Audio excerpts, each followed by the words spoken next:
This is Andy Purewal for ID Boxing. I'm joined by Tony Harrison here in New York. Tony, firstly, how are you? Shit, I can't complain, my brother. Every day above water, my man. I find a way to I find a way to get through the day. That is such a positive start to an interview. Usually I'll just get more of a generic answer, so it's great to have something like that said to me. Big fight week for yourself this week. Alycia Bamgardner, a woman you train with, getting ready to try to become undisputed champion. As a team, just walk me through the process of getting to this point and what it would mean to you all to see her become the undisputed queen of the super featherweight division on Saturday night.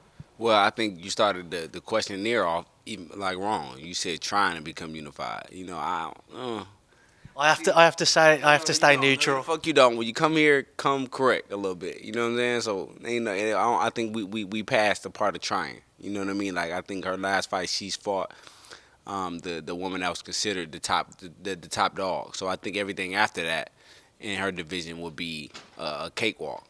Not a cakewalk in the sense of disrespecting her opponents, but just a cakewalk in the sense of the caliber of opponent that she has. You know what I mean? So I think every every every step that she's taken after the point of beating Terri Harper, I think it was just a confidence builder. I think she's always had it. She just lacked belief at some points. You know what I mean? I think she just lacked the support of promoters, the support of managers, and I think now that she's top dog, everybody's starting to notice, and that's all she really wanted in the first place. That victory against Terri Harper, does it surprise you, Tony, that it's taken until that opportunity for people to really take note of Alycia and her talents? I mean, that's life. You know what I mean? So that's life. I don't take heed or nothing from that. That's called life. You know what I mean? Like until you prove it, nobody believes it. You know what I mean? So it takes for you to go out there and put out the work and to have a stellar performance like that for people to say, damn, we got a new guy on the block. Because other than that, unseen talent is unseen talent. You know what I mean? Like, you used to hear people talk about it's always a guy. It was the guy that played at the Rucker that was better than Michael Jordan, but we don't know nothing about him. You know what I mean? So unseen talent is unseen talent. You know what I mean? He could be bottled up in the hood all day. You know what I mean? So I think she took the opportunity to fight Terri Harper at the right time, and I believe I believed in it 100,000%. I told her to take that fight. It was no ifs ands or buts about it. I'm like, take that fight. That's the fight you need to take. That's the fight that puts you on the map. This camp would have, I imagine, felt different for Alycia because there's more at stake with it being undisputed. But when you go to the Mikaela Mayer one, it was a personal rivalry which is built. Talk to me about that as a fighter yourself. What's it like preparing for a bout with somebody where there isn't that same tension, there isn't that same rivalry, but there is more at stake here? I think I think every fight for her now being top dog now, every fight has to be do or die for her. You know what I mean? So every fight she has to be fighting Mikaela Mayer. You know what I mean? Mentally she has to be fighting Mikaela Mayer because at one fight somebody gets everything that you work hard for it step by step. So she went from one belt to getting four belts. Now she's looking for the last one. So I think every fight is mentally you got to be fighting Mikaela Mayer. Every fight got to be training wise, pushing yourself to the max. You know what I mean? Because everybody wants what you got. You know, like in this era of the 5 belt era, undisputed. Like everybody, like this right here is like the pinnacle of men and women. You know what I mean? Like everybody wants this. Like everybody wants to have every single belt. You know what I mean? And she's one step away in 2 nights. In 2 nights, she gets to accomplish everything she's look forward to her whole life in one night. She heads into Saturday night as a big favourite. A lot of people expecting her to produce a dominant display. What dangers does Mekhaled pose to her? I think anybody that got two hands and a pair of gloves possess the danger. Anything, you know what I mean? Like she's still a grown woman too. She's started her journey early, just like each and every one of us. You know, everybody got their own backstory. Everybody got their own way. The reason why they started this journey in the first place. So, I think everybody's dangerous to a certain degree in a certain aspect of it. I just think I think for AB, I think the thing she does in sparring, the sparring that she gets, and the sparring partner that she has, every time she fights an orthodox fighter, gets her prepared for any orthodox fighter. I don't care how they come. You know what I mean? She trains with a girl that pushes her to the max. I mean, when I say intense, I mean like intense. Like, and that's the way sparring should be. So, you know, when she gets in this fight, I don't think it's gonna be a spot in that ring where she doesn't know where she is or doesn't know how to react to those spots, and her comfortability is been so on point, man. And this camp for her has been so genuine and fun. It's just like she understands exactly who she is now. What does Alycia have to do to have her hand raised tomorrow night? Oh, she just gotta have fun. You know what I mean? If anything, I would just tell her to just have fun, be comfortable, and have fun. You know what I mean? I don't think girl possesses anything that she hasn't seen. You know what I mean? For me, as a coach, that's why I love coaching, because the breakdown for me be so high level. You know what I mean? Like when I watch somebody fight, like I could tell you the good spots, the bad spots, how they react, when they're gonna react. You know what I mean? So I just think that the breakdown for me is it's been so good in the key spots in training where I like her to be comfortable at. She's comfortable at, and the girl she's fighting is gonna possess those spots that we took in training, and she's gonna be able to exploit them, and she's gonna have fun, and she's gonna have a miraculous night of boxing. You've obviously had a very successful career yourself, Tony, but do you prefer coaching or do you prefer fighting? Coaching. I definitely say coaching over fighting. I think fighters, you know, are temporary. I think the fighting aspect of it is like temporary. I think, like, you know what I mean, like you get a good fighter here, a good fighter there, and the next 2 years you get another good fighter after that. So I think fighters are somewhat forgotten at points. I think good coaches like Emmanuel Stewart live on forever. You know what I mean? So I just think I want to be remembered forever. And the journey of teaching is just it's less strenuous on my body than fighting. You know what I mean? So I don't get punched in the face as much. You know, AB still punch me every now and then, but I punch her ass back. So, um, you know what I mean? Like it's less strenuous on my body than teaching, man. I enjoy teaching, man. When you got a student that enjoys learning, and I'm a teacher that enjoys teaching, I think the matchup is wonderful. You been sparring, AB? I be fucking AB up. I'm the last person she want to spar. Tony, just kind of sticking with Alycia and what could be next for her. Saturday night, she's successful, gets her hand raised. She's mentioned the Katie Taylor fight. Obviously, it'd be a huge fight if she could secure that. When you look at Katie now, people are looking at it. They want to take her over. They want to be the woman to take her over. If Alycia got that opportunity, how confident are you that she could be the woman to do so? I've been telling AB this whole time. You know, I think as a trainer, I think I got a certain eye, and I got a certain thing that she doesn't see sometimes. You know what I mean? Sometimes I see stuff that she doesn't see, and I've been telling her this whole time that no more tune-ups, no more bullshit fights, no more Mekhaleds, no more Ekimans and all that. Like, you know what I'm saying? Like, I just rather you just go for the bag. Like, go fight somebody that brings out the best high level that you have. You know what I mean? I think Katie Taylor is just top notch. I think that fight will be beautiful. I think it'll be sexy in my eyes because they both do a lot of the good same shit, like good footwork, good feints, good combination punches, and I just think that's a mega fight for her. That's a mega fight for her, but that's more of a style that I would like her to fight, other than somebody that just coming forward, the Delphine girl. You know, somebody like that would just be an ugly fight for her. You know what I mean? Not saying that she's not saying that I'm scared for her to take that fight, but it's certain fights that make you look good, and there's certain fights that make you look bad. And I think Katie Taylor is just the match for her to look good at. I think skill for skill, I think it's a sexy fight, and I think it's an easy sellable fight. I think it's an easy pay-per-view fight, and I think it's an easy fight for fans to get in tune with. I don't think the Mikaela Mayer fight will ever not be mentioned, of a rematch rather, or potential trilogy series. Their names will always be intertwined together, Tony. From your perspective, when I was having a build up to that, taking yourself away from your allegiances with Alycia, what did you make of the back and forth and how well that fight built up? I love it, man. You know, I had the opportunity to do the same exact shit with a man named Charlo. So, you know what I mean? Like, I loved it. I loved every fucking bit of it. And I think for women to have a real kind of rage and kind of hatred for each other. I think that's what the sport needs. Like everybody is hee ha ha handshake. Like fuck that. Like we going in there to fight each other. Like some people you ain't supposed to like. Like you know what I mean. That makes it good for the sport. You know what I mean. So I actually enjoy both of them. I think they're both great competitors, and I think that somewhere down the line you probably gonna see another fight between them two because it's like the pool of high level women, a pool of rivalries is so small. You know what I mean? So I actually think that fight will circle back around at some point because at some point she's gonna run out of people to fight and the competitiveness and talent wise, I think she's gonna wind up circling back and they're gonna wind up circling back again. Do you think we see a potential trilogy series there With them two? with Alycia and Mikaela?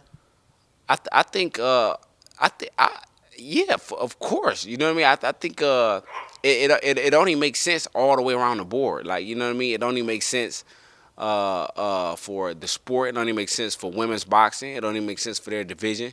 It only makes sense for skill. It only makes sense for the pool of women. And it only makes sense financially. Like that's the main thing. Like when it's all said and done with, like you want to be able to take care of yourself without no you know what I mean, no hindrance of nothing else. And I think the fight with Mikaela is a second fight was gonna do more numbers than did more money than did the first fight. And the third fight would do more than it did the second fight. You know what I mean? So everything is about money. Like, you know what I mean? So when you can make money, man, and I think Mikaela gets that. When you can make money and you can fight somebody that you really don't like genuinely, it's a win-win. Tony, you obviously have a huge fight coming up yourself. Everybody's excited for yourself versus Tim Tszyu. You took it on relatively short notice. What gave you the confidence that you could go over to Australia and defeat Tim in his backyard? Uh, I, for me, man, I just fought this guy so many times in my head already. Boy, without fighting Tim, I fought Tim. Like, you know what I mean? Like 20,000 times. I think Tim brings the same kind of attributes that everybody I fought fight already. Like I just fought Sergio Garcia. You know what I mean? Like I think everybody's job to fight me is like they main thing, get to the inside, take him into deep waters and drown him and then smother him and make sure he can't breathe anymore. You know what I mean? So I think everybody comes with the same game plan. So for me, I like it's repetitively. I fight the same time repetitively. You know what I mean? I fight the same mindset repetitively. I fight the same trainer and coaches repetitively.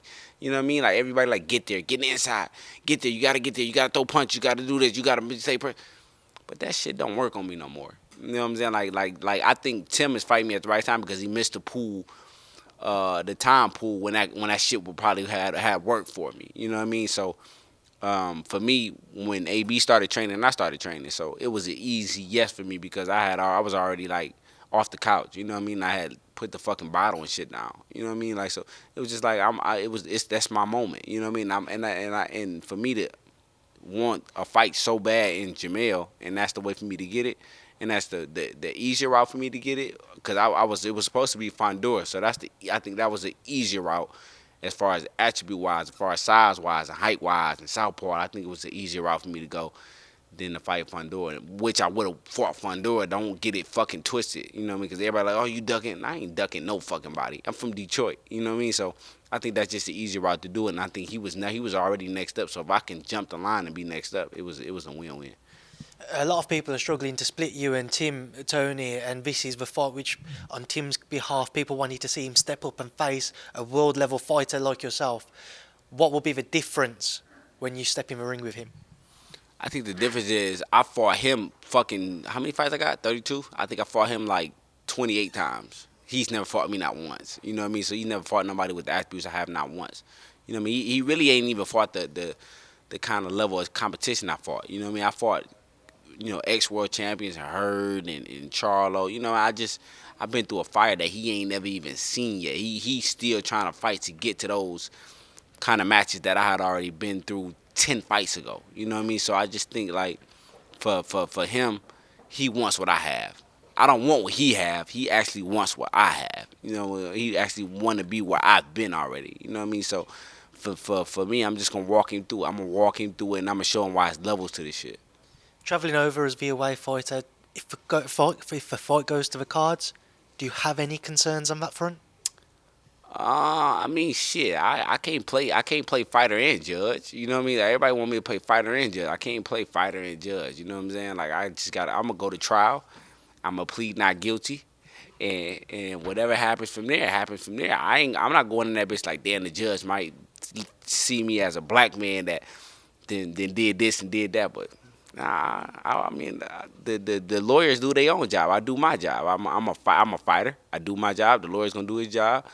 And when they say not guilty, motherfucker, I told y'all. Tony, just sticking with it, you haven't been the most active over the last few years, but I know you've been in the gym ticking over. Do you feel like that might play a part at All Come Fight Night? Uh, I honestly would say yes. I honestly would give you a yes if he was more active than me. You know what I mean? He just is inactive. You know, and it's nobody in our division that's really been.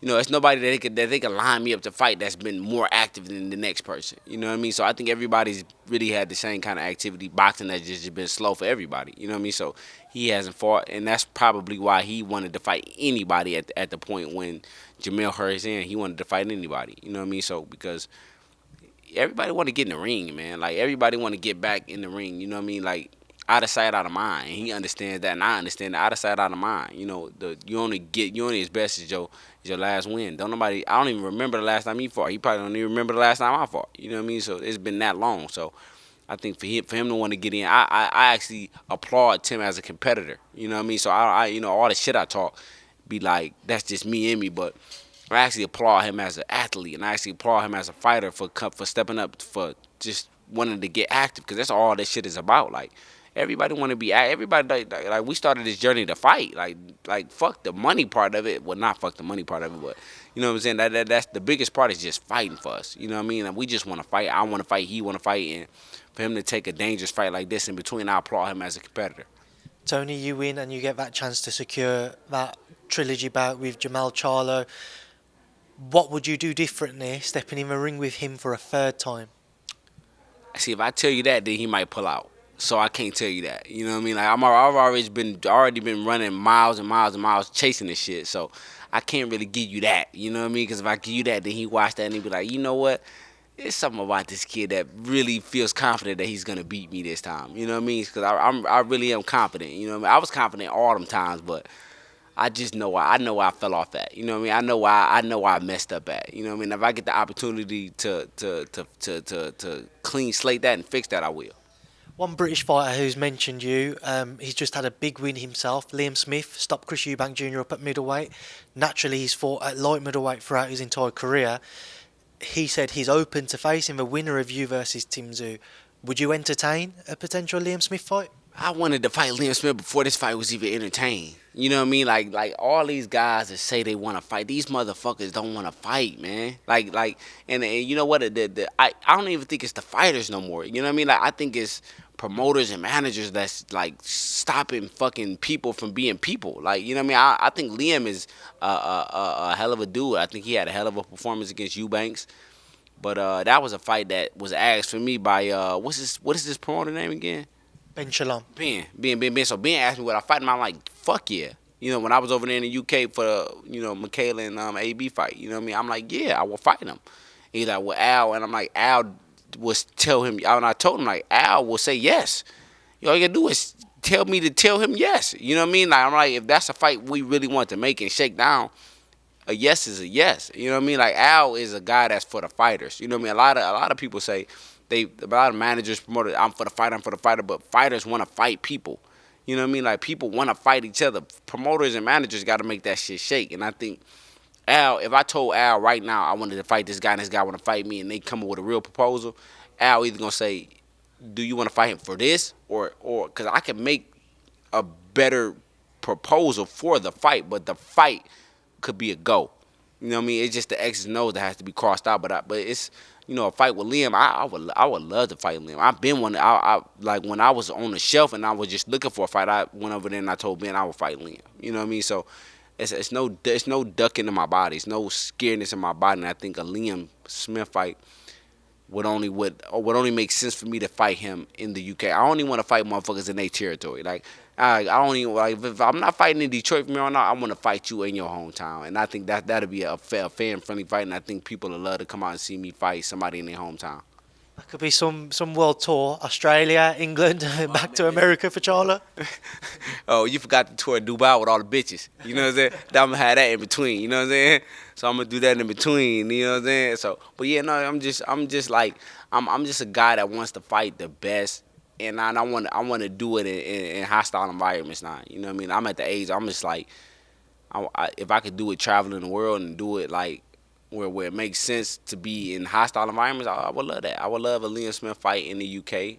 I'm going to Australia to fight Tim, and anybody else around here that's putting the money up for somebody from Detroit to come over there, book me first class. I'll be there. Tony, just whilst I got you 3 fights and that I just want to get your thoughts on, we haven't seen Spence-Crawford. What are your thoughts on us not seeing that when we was all expecting to see it at the back end of last year? That fucking sucks. Like it just like shit like that sucks, and I don't understand why we don't get fights like that. You know what I mean? Like, but I will say this. Salute to all the fighters, salute to all the promoters that's making the best fights there is to make. You just seen Yar versus Benavidez. You seeing Caleb and you seeing David. You seeing Tank and you seeing Ryan. Like I salute, because if you want to get boxing back on the map, you got to make these fights happen. You know what I mean? Like people forget about boxing so much because the fights that they want to see are not being made. You know what I mean? So now that these fights are being made, I think boxing this year is probably going to be one of the strongest years in the last decade or 2 decades maybe. You know what I mean? So I just think that salute to all the fighters making these fucking fights come true for the fans, because that's the people that win are the fans. You know, me and Tim, you know, Devin and Loma. You know, the fans are winning, and like for me, I love the sport of boxing so much that I'm winning. I'm winning when I hear these fights being announced. You know what I mean? I win when the sport wins, and I win, and the fans win. Everybody win, man. So the best fight, the best, and this year everybody's locking that shit down. Like nobody's running from nobody else, nobody's ducking from nobody else. You know, promoters and managers are coming together to make these fights happen and make sense, because it's no more selfish shit no more. No more selfish promoters, no more selfish managers. I want it on this network. I want it on this. Man, let these guys fight each other, man. Like the fans win, man, and the sport of boxing win, and I love it. Tony, the 2 fights, which are other fights I wanted to ask you, you mentioned there, start off with Benavidez and Plant. Unbelievable fight. We saw a very fiery press conference earlier as well. Break it down for me though. What happens when they collide? I think that's probably one of the like that. I think that fight is like 2 weeks after my fight, and I think I probably won't miss that fight for the world. You know, I think that's it's an amazing fight. But I give it's just something about Caleb when I see Caleb now, and I see his demeanor when somebody else is rah-rah, and I see his cool and calm stance, and like I said, like people take it as him being afraid, but I take it as growth. You know what I mean? Because if you look at how he did with Canelo, he's smacking and he got out of his element. You know what I mean? So I think now he's found his way to get back and stay in his element, and it shows the growth of my man's dude. And I think the name of the sport that the sport of boxing is called boxing for a reason. Hit and not get hit, and Caleb has that shit down to a T. It's not many fighters that say got it down to a T. He has it down to a T. Hit and not get hit. You know, he don't. It's not about knockouts, and it's not about the impressive power. You know, all that shit sell tickets, but he's able to go home to his wife with minimum scratches. You know, he's able to go home to his daughter and speak to her correctly. He's able to talk fluently. You know what I mean? All that because there's no pride in a way. He literally takes the sport of boxing as it is, but hit and not get hit. You know what I mean? So it's hard for me to say. I'm always gonna go with the boxer in every scenario that you can find. If it's boxing brawl, I'm always gonna go boxer. Final one, Tony. Tank Garcia. Again, when it comes around, waiting for official confirmation. Who do you lean towards? I think that's Tank's hardest fight to date. I think Ryan got the attributes of height and speed, and speed is power, and I think that's gonna be his hardest fight. But you know, and not only the attribute wise, when I hear Ryan Garcia talk, and I hear Ryan Garcia beg for the fight, he's begging. You know what I mean? And like it's so spooky that it give me goosebumps because that's how I beg for Charlo. Like I beg for him. Like I plead and I beg for it. You know what I mean? So when somebody wants it that bad, it's like it's a certain kind of motivation he has in himself. You know what I mean? But all that motivation don't mean nothing when you going against Tank. You know what I mean? Tank is that motherfucker for a reason. You know what I mean? So I think this will be Tank's hardest fight up to date, and I think this might be his hardest fight in the division. Even though Shakur's in that division, I fancy Shakur being a hard fight for him. But I think the attributes that Shakur has, the height wise and stuff like that, and Shakur, shoulder rolling and not moving his feet as much, not as fast as Garcia. I just fancy the height and the speed attributes from Garcia to say that will be Tank's hardest fight. But I do fancy Tank in every fight, though.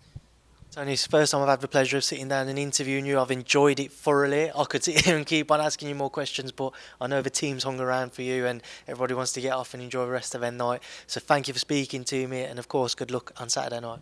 Oh man, thank you, man. You owe me like some royalties or something because I don't really do interviews and nothing like that. But since the champ told me to do it for you, I did it for you, man. So just thank her for it, man. Because I really don't do. I'm dead serious. I don't do interviews, man. I don't really do interviews. So thank the champ, man, because she told me to do it and I did it because of her. So y'all finally got some exclusive shit from me because everything I drop is exclusive. That's because I don't do shit. You know what I'm saying? So thank y'all, man. And Saturday night she's gonna be victorious, man. And I don't know how she's gonna do it. You know what I mean? My mind is just gonna tell me she can knock her out. She can fancy her all the way through. She can school her, but undisputed. That girl's been dreaming for undisputed since she started this journey. She's one step away, and it's gonna happen. Before I end, shout out to Alycia Bamgardner for sorting this, and Tony, of course, good luck with your own fight as well. So thank you. Yes, sir. Thank you.